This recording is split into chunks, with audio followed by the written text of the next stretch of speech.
sœurs et frères, il y a quelques jours, en allant à Strasbourg et en traversant un village des environs, j'ai vu qu'à l'occasion d'Halloween, quelqu'un avait décoré, il faudrait dire transformé, son jardin en cimetière, avec force, tombes, squelettes et autres accessoires en plastique.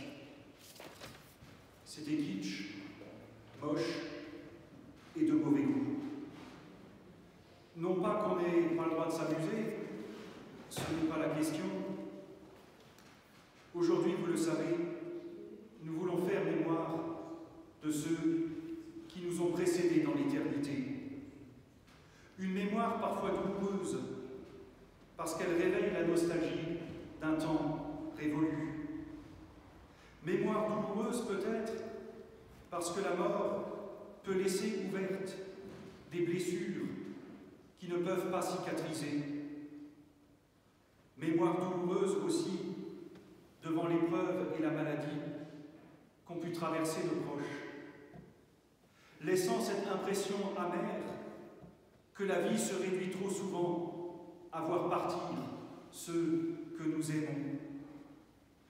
Mais ceux dont nous faisons mémoire, ou dont nous honorons la mémoire, n'ont rien à voir avec les sinistres et ridicules représentations d'Halloween.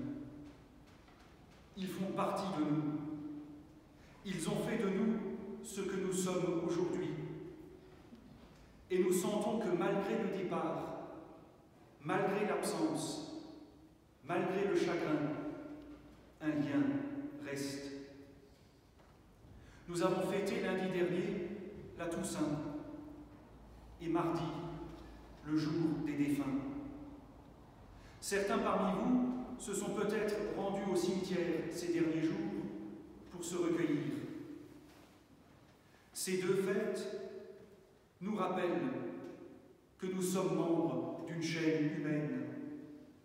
Nous grandissons, nous avançons, nous vivons, parce que nous sommes en communion les uns avec les autres, et en communion avec Dieu qui partage et porte avec nous toute l'expérience humaine, le mal et la mort y compris. En se recueillant au cimetière, nous confessons, même sans en avoir conscience, que la relation qui nous unit à ceux qui nous ont précédés est toujours vivante, toujours présente, et que ceux dont nous honorons la mémoire, je le répète, restent dans nos cœurs et nos esprits, et continuent de contribuer à faire de nous ce que nous sommes. Dans cette communion, nous nous retrouvons comme Moïse au sommet du mont Nebo. Moïse a accompli sa mission en libérant le peuple hébreu de l'esclavage en Égypte et en le conduisant 40 ans dans le désert. Du sommet du mont Nebo, il contemple la terre promise dans laquelle il ne pourra pas entrer. Comme lui, en faisant mémoire de ceux qui nous ont précédés et en méditant le lien qui nous rattache à eux, nous contemplons leur vie, leur existence, tout en sachant qu'une part d'eux-mêmes restera inaccessible.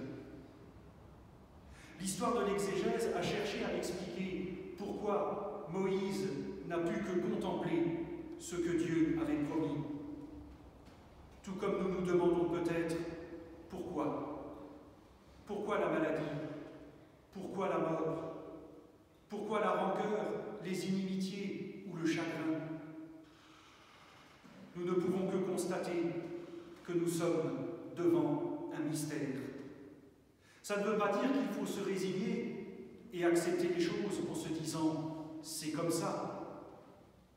Face à ce mystère, et pour parler comme l'Évangile, nous sommes appelés à entendre la voix du Fils de Dieu pour vivre.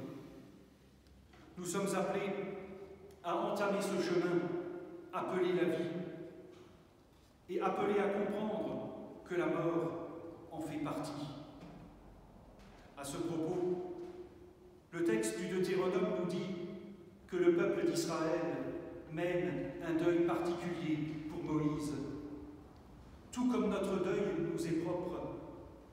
chacun d'entre nous le vit d'une manière particulière.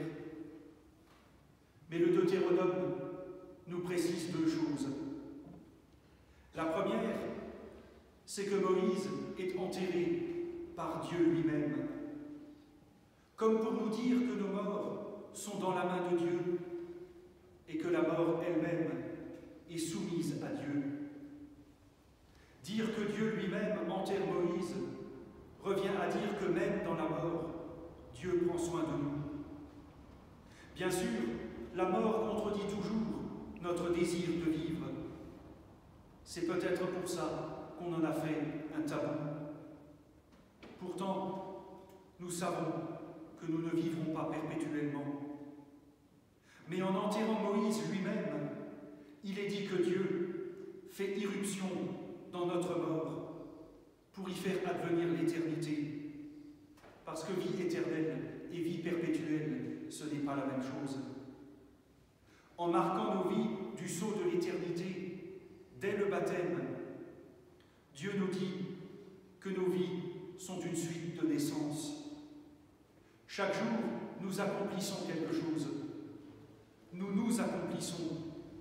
Et chaque jour, nous sommes appelés à vivre des relations qui nous font découvrir que nous ne sommes pas seuls, que nos vies ne sont pas errance, mais naissance et commencement. Et c'est la deuxième chose que nous dit le Deutéronome ce matin. Les enfants d'Israël pleurèrent Moïse dans les vallons de Moab pendant 30 jours. Puis les jours de pleurs pour le deuil de Moïse s'achevèrent.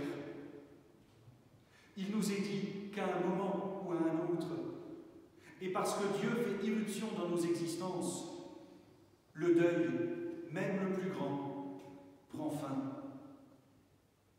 Je sais, ça ne se décrète pas comme ça.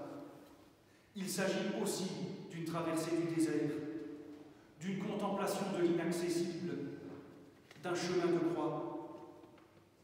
Mais chemin qui, dans la main de Dieu, est appelé à devenir chemin de renaissance, chemin de résurrection. Le deuil doit prendre fin. Non pas que nous oublierions ou abandonnerions ceux qui nous ont précédés, mais comme le peuple d'Israël est entré en terre promise, à un moment ou à un autre, il faut reprendre la route. C'est le sens de l'Évangile.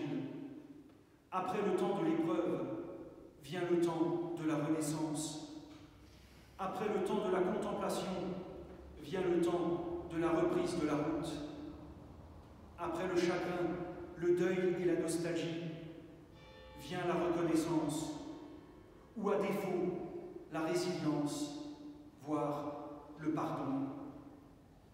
Sur le chemin, nous faisons l'expérience de l'éternité, qui nous fait prendre toute la mesure de notre vie, comme temps de passage, comme temps qui passe, mais à la suite du Christ mort et ressuscité, comme temps aussi où il se passe quelque chose, comme un temps de libération, et déjà comme un temps de résurrection, ici et maintenant. Amen.